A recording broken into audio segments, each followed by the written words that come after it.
என்று சொன்னால் நாம் எந்தெந்த வகையில் பாவ புண்ணியங்களை செய்வோமோ அதே வழியில் மீண்டும் சிவபுண்ணியத்தை செய்தால் இந்த பாவ புண்ணியங்களிலிருந்து நமக்கு விடுதலை கிடைக்கும், இறைவனுடைய திருவடி கிடைக்கும். எனவே இந்த உணர்வை உண்மையாக கொண்டு இந்த உலகத்தில் நாம் முதல் பிறவியில் இருந்து இந்த பிறவி வரை எத்துணை பாவங்களை செய்திருக்கிறோமோ அத்தனையும் ஒரே பிறவி நீங்க வேண்டும் என்றால் அதற்கு ஒரே உபாயம் திருநாவுக்கரசு நாயனார் காட்டிய உழவார பணி என்கின்ற ஒரு திருத்தொண்டு.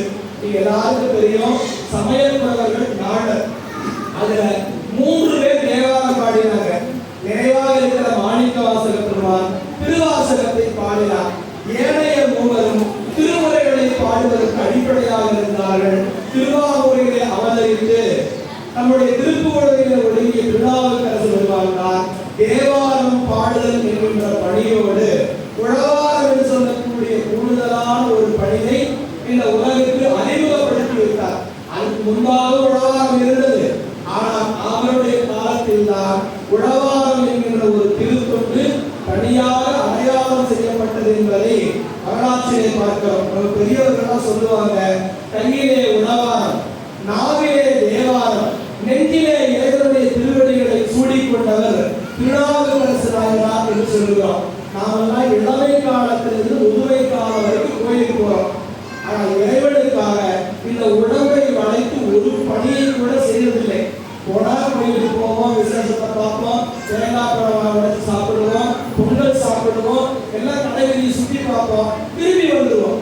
நாம போனதுனால அந்த கோயிலுக்கோ இறைவனுக்கோ ஏதேனும் பயன் உண்டானா? இதுவரைக்கும் ஒரு பயன் இல்லை. ஆனால் 60 வயதை கடந்து திருநாவுக்கரசு உழவார பணியை தொடங்கி 81 அகவை வரையில் சிவாலயங்களை சுத்தம் செய்யக்கூடிய உழவார பணி என்கின்ற ஒரு திருத்தொண்டை தன்னுடைய முதிய வயதிலே செய்து காட்டினார். இளவையில செய்து காட்டியிருந்தாலும் பெரிய விஷயம் இல்லை. ஆனால் முதுமை காலத்தில் கூட தான் இறைவனுடைய திருவடியை அடைகின்ற அன்றைய நாள் வரையில் தான் எடுத்துக்கொண்ட உழவார பணியை விடாது செய்த பெருந்தவனார் திருநாவுக்கரசு நாயனார். அவருக்கு இன்னொரு பேர் இருக்குல்ல, அப்பர் பெருமான் என்று சொல்லுவாங்க. நாவுக்கரசு அந்த பெருமான் காட்டிய நல்ல வழியில அவருக்கு பின்னால் தோன்றிய பலரும் அதை கடைபிடித்தார்கள். இன்று 21ஆம் நூற்றாண்டு திருநாவுக்கரசருடைய காலம் ஏறத்தாழ இன்றைக்கு ஒரு 800 ஆண்டுகளுக்கு முன்பாக, 1400 ஆண்டுகளுக்கு முன்பாக அவருடைய காலம். இன்றைக்கு 21ஆம் நூற்றாண்டு காலத்தில் வாழ்ந்து கொண்டிருந்தாலும் அவர் செய்த திருத்தொண்டாகிய தேவாரம் பாடுதலும் உழவாரம் செய்ததாக திருத்தொண்டு இன்று வரை அடியார்கள் கடைபிடித்துக் கொண்டிருக்கிறார்கள் என்பதை நாம் எல்லோரும் அறிவோம். அந்த வகையில இன்றைய காலத்துல தமிழகத்துல எத்தனையோ சிவாலயங்கள் இருக்கின்றன. அந்த சிவாலயங்களை தொண்டு செய்யக்கூடிய அடியார் திருக்கூட்டங்கள் இருக்கிறார்கள். அந்த அடியார் திருக்கூட்டங்கள்ல திருமுறை பாடுபவர்கள் இருக்கிறாங்க, மனம் எடுப்பவர்கள் இருக்கிறாங்க, பல்வேறு பணிகளை செய்பவர்கள் இருக்கிறாங்க. அதே போல உழவார பணி செய்யக்கூடிய தொண்டர்களும் தமிழகத்திலும் இன்றும் வாழ்ந்து கொண்டிருக்கிறார்கள். அந்த உழவார பணி கூட்டத்தில் ஒரு தலையாய உழவார பணிக்குழு நம்முடைய உழவார பணிக்குழு.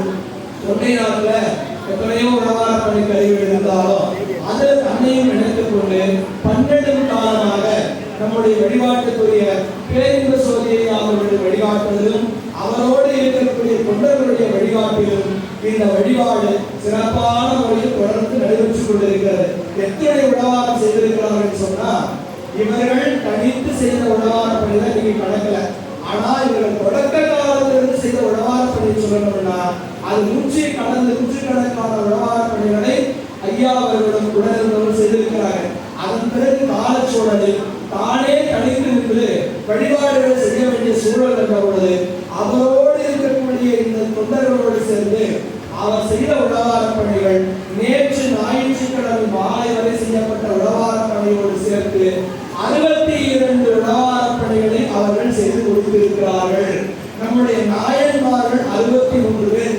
அடுத்த உழவார பணிக்கு போனீங்கன்னா 63 நாயன்மார்களுடைய பெயரிலே 63வது உழவார பணி செய்த அடையாளமாக நடைபெற இருக்கிறது. ஐயா அவர்கள் தன்னோடு உழவார பணி செய்யக்கூடிய தொண்டர்கள் எந்த விதமான எதிர்பார்ப்பும் இல்லாமல் செய்யக்கூடியவர்கள்.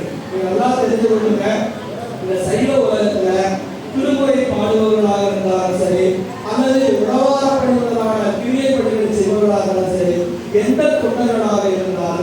எந்த பிரதிபலனும் எதிர்பாராமல், எந்த சுயநலமும் இல்லாமல், தன்னால் என்ன முடியுமோ, உடல் உழைப்பாக இருக்கலாம், பொருளாதாரமாக இருக்கலாம், ஏழைய ஒத்துழைப்பாக இருந்தாலும் எல்லாவற்றையும் மனமுவந்து செய்யக்கூடிய தொண்டர்கள் தான் இந்த பணிகளில் ஈடுபடுவார்கள். நல்லா தெரிந்து கொள்ளுங்க. எதிர்பார்ப்பு இருக்கக்கூடியவர்கள் உழவார பணியை செய்ய முடியாது.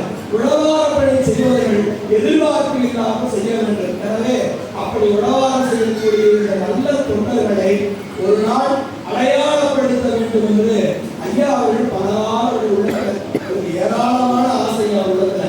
உங்களுக்கு யாராவது உள்ளத்துக்குள்ள புகுந்து பார்க்கக்கூடிய ஆசை இருக்கா? உள்ள போய் பார்த்தீங்கன்னா நிறைய ஆசை வச்சிருக்காரு. நாமெல்லாம் சொல்றோம் ஆசை வேண்டாம்னு சொல்றோம். ஆனால் ஆசையோடு இருக்கிறார். என்ன ஆசை தெரியுங்களா? தன் குழந்தைகளுக்கு ஒரு வீடு கட்டி கொடுக்கணும், தன் மனைவிக்கு நலன்களை செய்து கொடுக்கணும், என் பிள்ளைகளுக்கு பெரிய பெரிய வாகனங்களை வாங்கி கொடுக்கணும். அப்படியெல்லாம் எதிர்பார்க்கிறாதீங்க. அவர் செய்யக்கூடிய ஆசை என்னன்னா இறைவனுக்கு தொண்டு செய்ய வேண்டும், குருநாதருக்கு தொண்டு செய்ய வேண்டும், அடியார்களுக்கு தொண்டு செய்ய வேண்டும் என்பதுதான் அது உள்ளத்திற்குள் இருக்கக்கூடிய ஆசை. எனவே தன் தொண்டர்களை போற்ற வேண்டும் என்று அவர் கருதினார். 50வது உழவார பணி வந்த பொழுது இந்த இடத்துல சொன்னார், ஐயா 50 உழவார பணிகளை